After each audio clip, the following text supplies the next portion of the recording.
our national vision.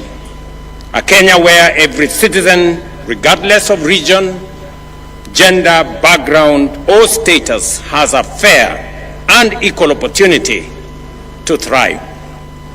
Our Constitution's preamble commits us to human rights, equality, freedom, democracy, social justice, and the rule of law. This theme is a reminder of the bold, transformative journey we began and a call to remain true to our shared aspiration as a nation and as a people. Ladies and gentlemen, devolution has been transformative.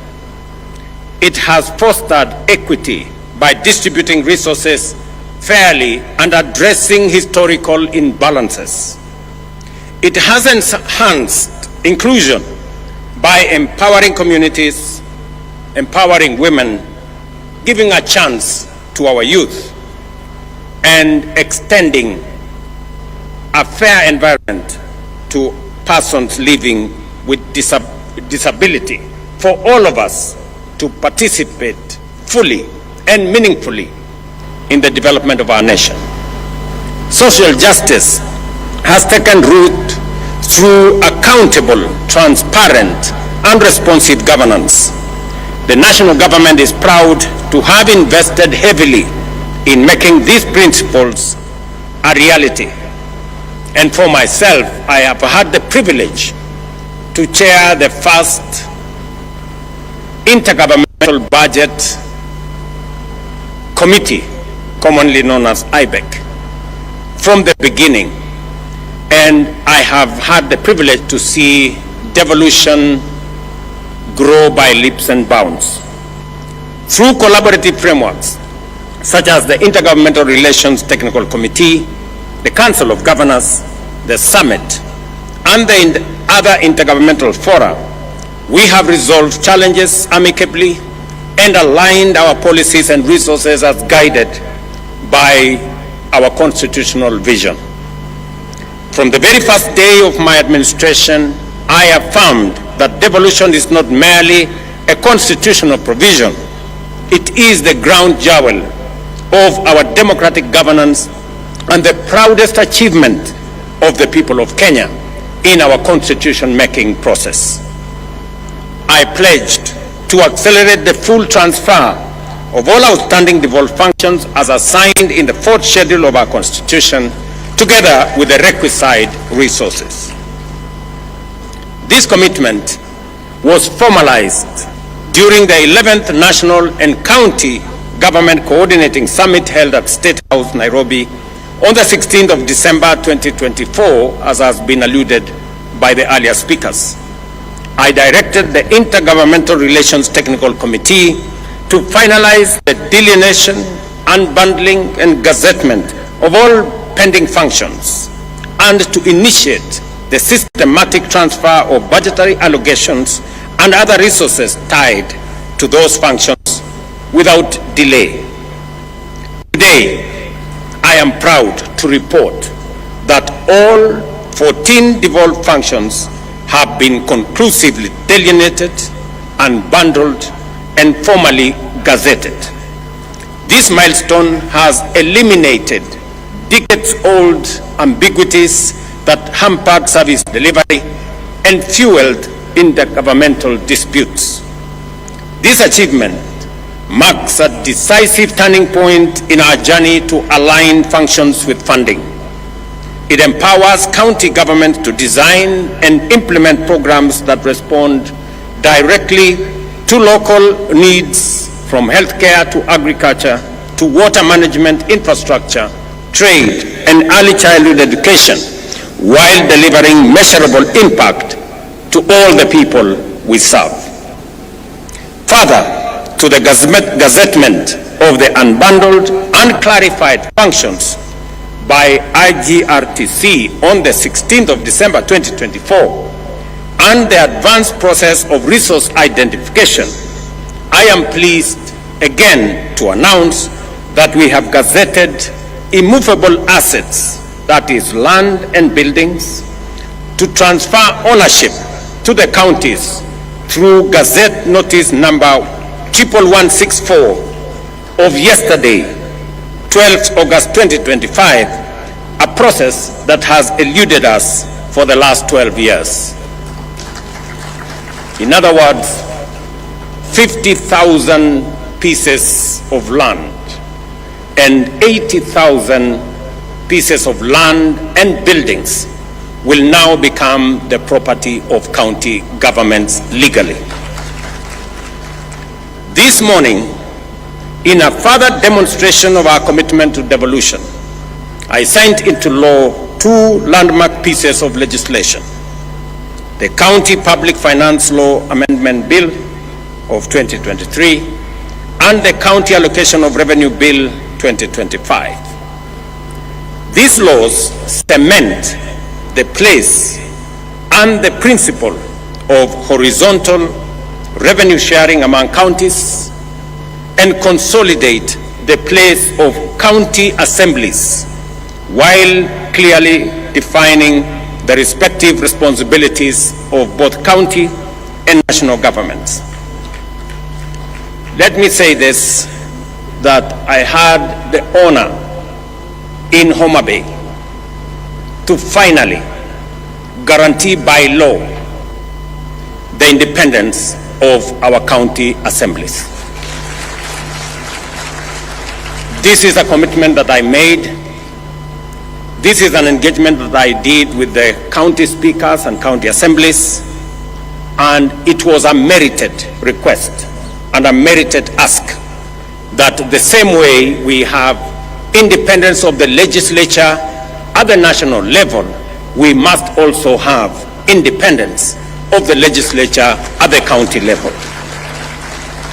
I now ask the county assemblies to effectively undertake their responsibilities, effectively provide oversight, efficiently legislate for counties to perform their mandate, and also robustly represent the people who elected them. With this new mandate, with this new independence, the county's assemblies now have no reason nor excuse not to do what they have been mandated by the Constitution effectively. Under the Division of Revenue Act 2025, we have allocated an unprecedented Kenya shillings 415 billion to counties, nearly 30 billion more than last year's allocation. The County Allocation of Revenue Act 2025 distributes this equitable share among the 47 counties in strict adherence to the revenue sharing formula set out in Article 217 of our Constitution. And again, today marks a turning point. We are using a new revenue sharing formula, again marking another historic step. This is the first allocation, as I have said, to apply the fourth determination of the basis for division of revenue approved by Parliament this year. This is not just more money. It is a stronger foundation for counties to deliver, develop, and transform people's lives. Ladies and gentlemen, despite operating within a tight fiscal space, the government has honored its commitment to timely disbursements, clearing all balances owed to counties for the just ended financial year. This ensures that counties have the fiscal capacity, institutional infrastructure, and human resources necessary to deliver on their expanded mandates effectively. Again, to report that yesterday, the native agricultural programs changing lives at the grassroots. Investments, ladies and gentlemen, are the life of the grassroots. Investments, ladies and gentlemen, are the lifeblood of economic transformation. They inject capital, spur innovation, generate employment, and unlock local potential. Nowhere is this more true than our counties? Under our bottom-up economic transformation agenda, we are working with counties to build one bankable, high-impact value chain in every county, from fish processing here in Homabay to leather in Kajiado and textiles in Kitui. This is about turning local potential into jobs, incomes, and exports. The government of Kenya, through the Ministry of Investments, Trade and Industry, is developing investment procedures for key priority sectors, working with counties. This will serve as strategic tools to highlight opportunities, showcase value propositions, and support investor engagement locally in our counties and internationally as well. We have already completed the initial 4 sector packages: leather, business processing, outsourcing, e-mobility, and textile and apparels.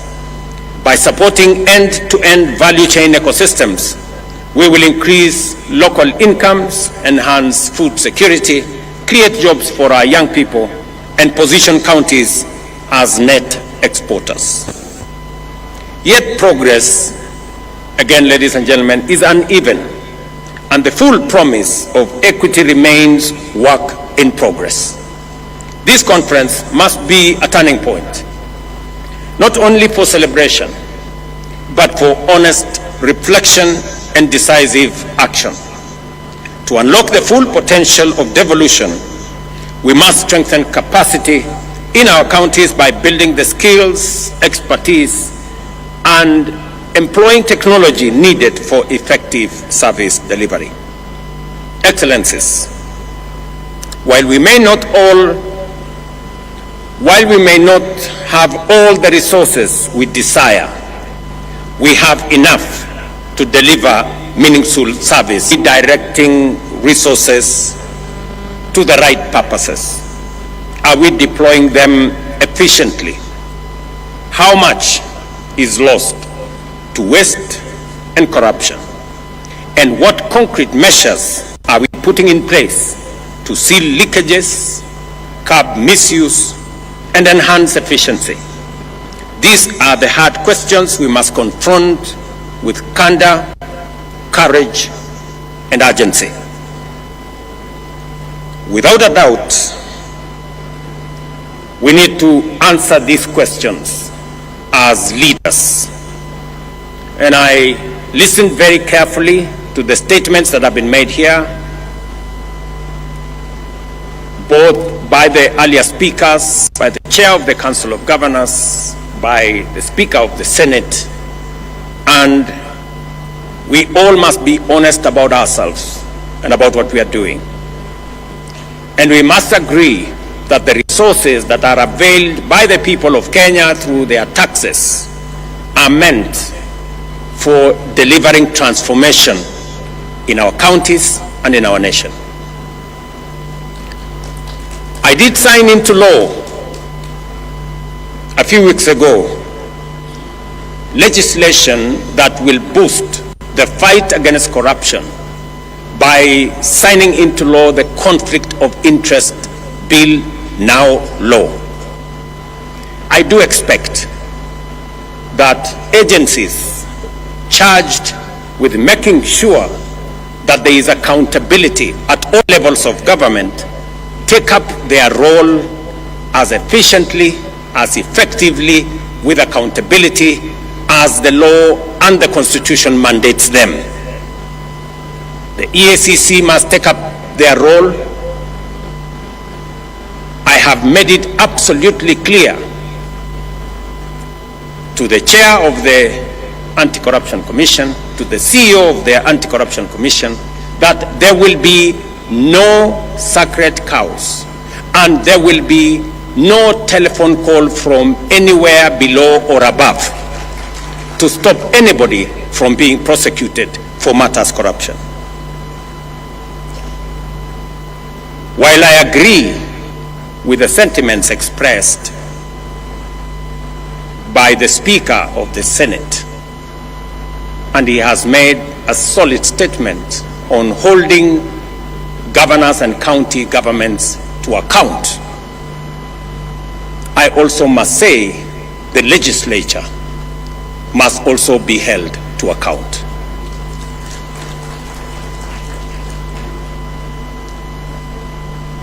Because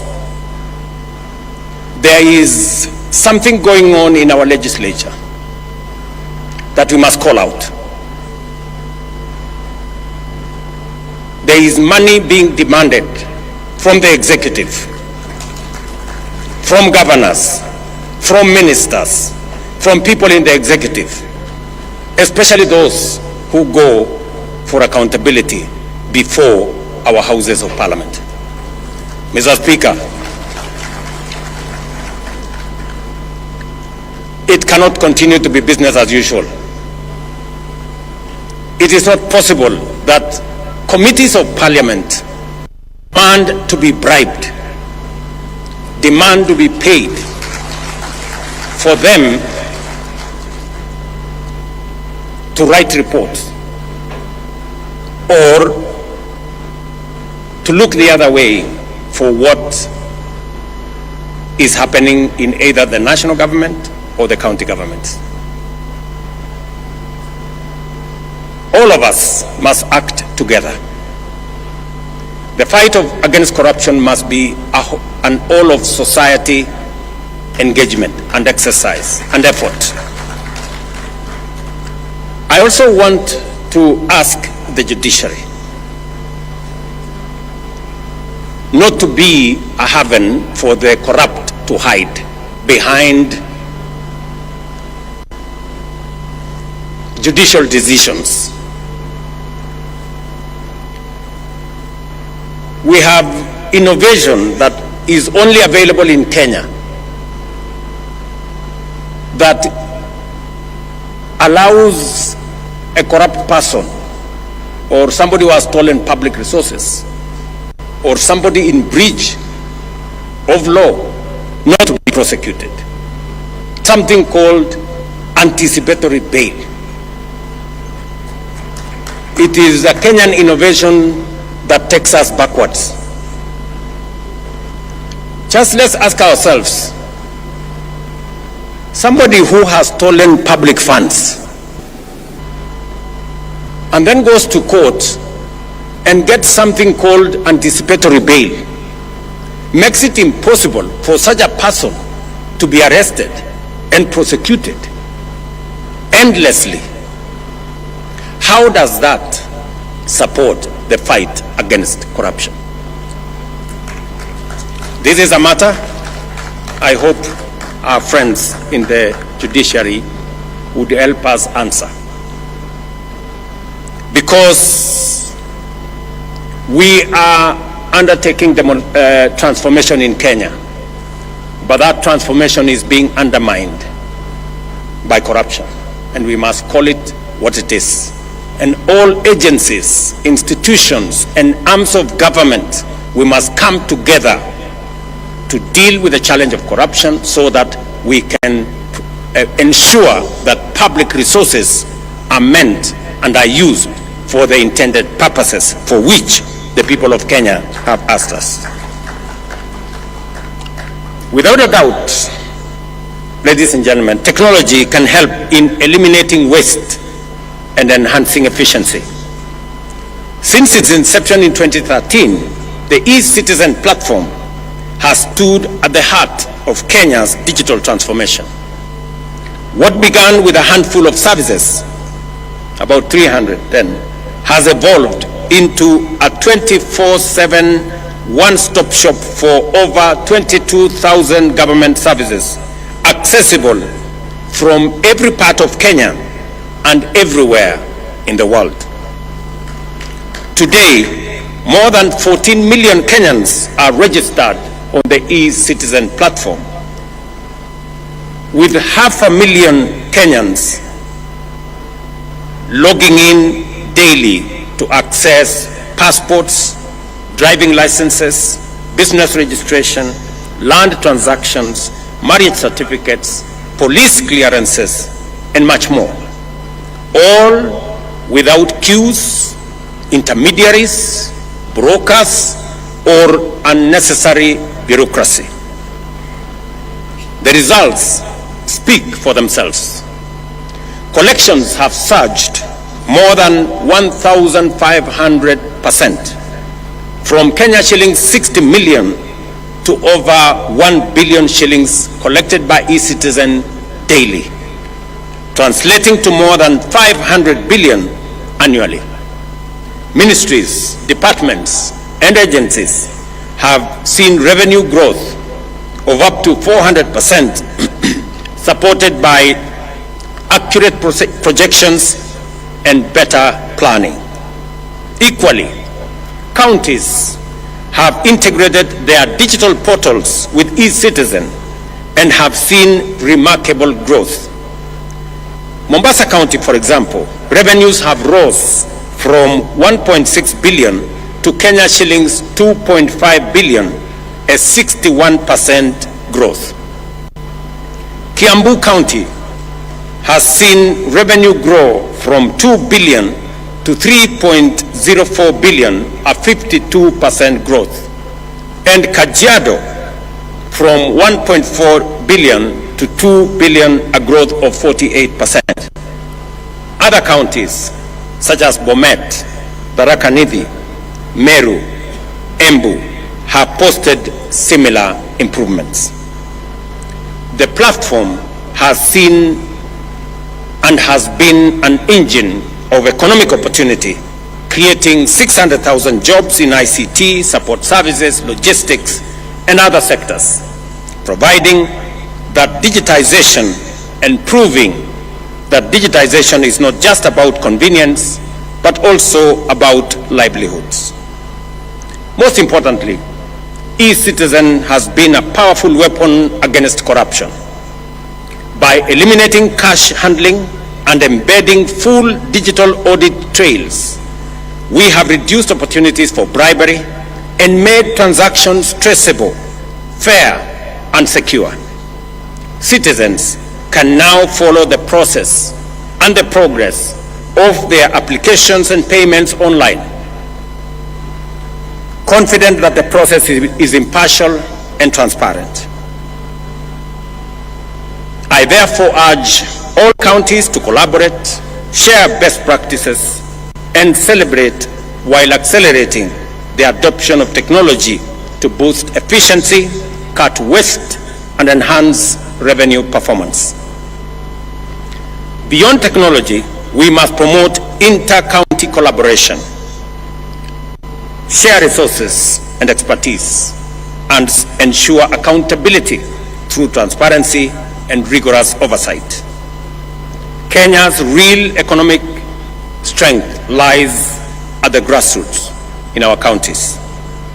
Through the bottom-up economic transformation agenda, we are moving from raw material production to value addition, strengthening agro-processing, manufacturing linkages, and market access for SMEs and smallholder farmers.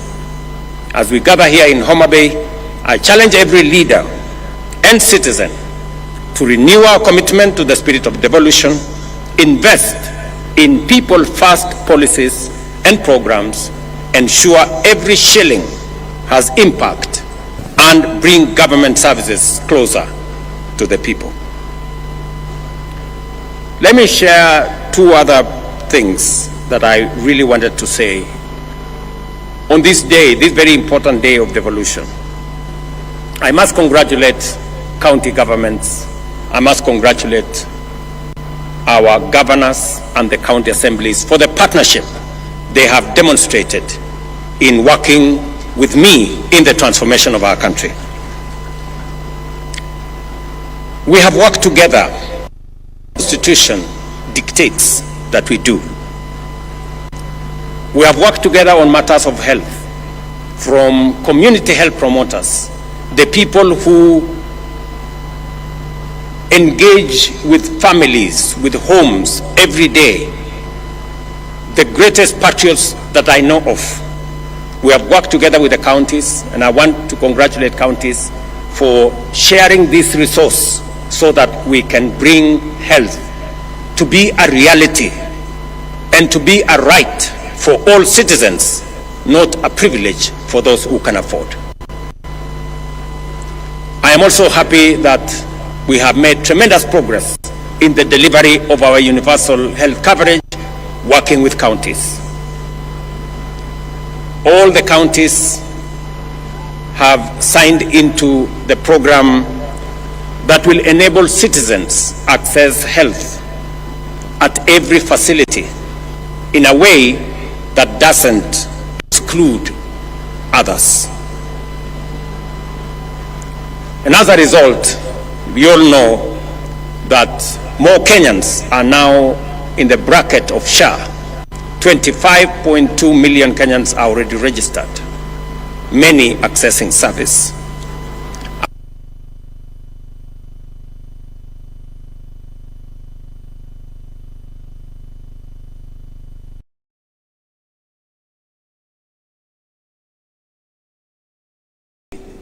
Charges citizens for a service already paid for by the government of Kenya.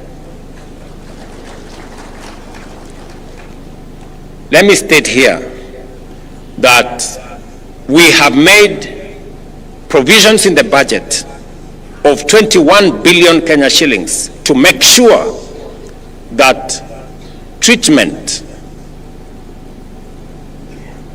medicine at level 2, at our dispensaries, at our health centers, at our sub-county hospitals, all the way to level 4, outpatient facilities, outpatient treatment is paid for fully by the government of Kenya. And no facility, no dispensary, no health center or sub-county hospital should charge citizens who go to seek treatment, because the government of Kenya will refund for the treatment, for the medicine given to citizens at that level. I am saying this because there are counties that are still charging citizens in health centers and dispensaries and level 4 for treatment when that treatment is already paid for by the government of Kenya. We should stop it. And I want to ask you, colleagues, to help the citizens of our nation, because, as I have said, we do not want to make health a privilege. We want to make it a right for all citizens. Let me also say that today is a great day because our friends, the members of county assemblies, can breathe some fresh air, that they do not have to work under the direction of the county executives. But I have also told you that use that independence for the good of the people. I know there is yet another outstanding commitment that we agreed upon. And because I am a solid believer in savings and encouraging the culture of savings, the county assembly's pensions bill has already been passed by the Senate. It has gone through the first reading in the National Assembly. And I'm confident that in the next couple of months, I will be signing into law the County Assembly's pensions bill into law, so that county assemblies like the National Assembly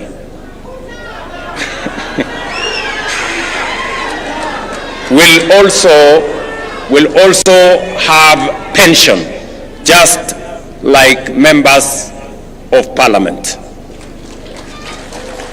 This pension, we agreed, is going to be contributory, just the same way the one in parliament is contributory, and it will assist us in making sure that we avoid old age poverty by people who have served in the public service. Today again in Homabay, I announce another milestone that through our housing levy and housing fund, we have rolled out affordable housing. We have rolled out construction of markets across Kenya. Today, we broke ground for the first ever hostel for student accommodation in Kenya. And here in Tom Mboya University, we will be building a hostel accommodation facility to host over 2,000 students, and we are rolling it across Kenya.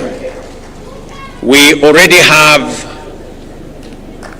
identified universities, Kenya medical training colleges, and TVET institutions to build student accommodation that will accommodate 170,000 students across Kenya as phase one, as we expand the program of housing in Kenya, not only to provide for social housing, affordable housing, student accommodation, our markets, and all the other infrastructure that we are building under that framework. Again, I want to celebrate that the same way we started the affordable housing here in Homabay, by coincidence again, we are starting student accommodation construction again here in Homabay. Again, here in Homabay, I have signed legislation for the first time in Homabay County into law, and we are slowly but surely making history in the Republic of Kenya. Ladies and gentlemen, allow me to conclude by congratulating Madam Gladys Wanga, Governor of Homabay County, for her exemplary leadership and hosting this conference. I also want to commend her for taking decisive action against the people who are running Rachuonyo facility, who we identified as one of the ones that were stealing our money. Thank you very much, Governor, for taking action swiftly.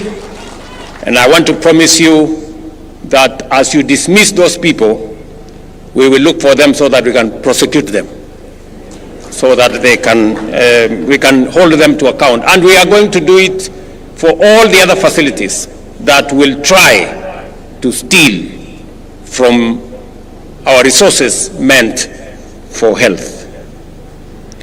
And finally, to this great school of Homabay, who have given us their grounds so that we can host this facility, I want to say thank you very much to this school. And as a small token of appreciation, the government of Kenya is going to provide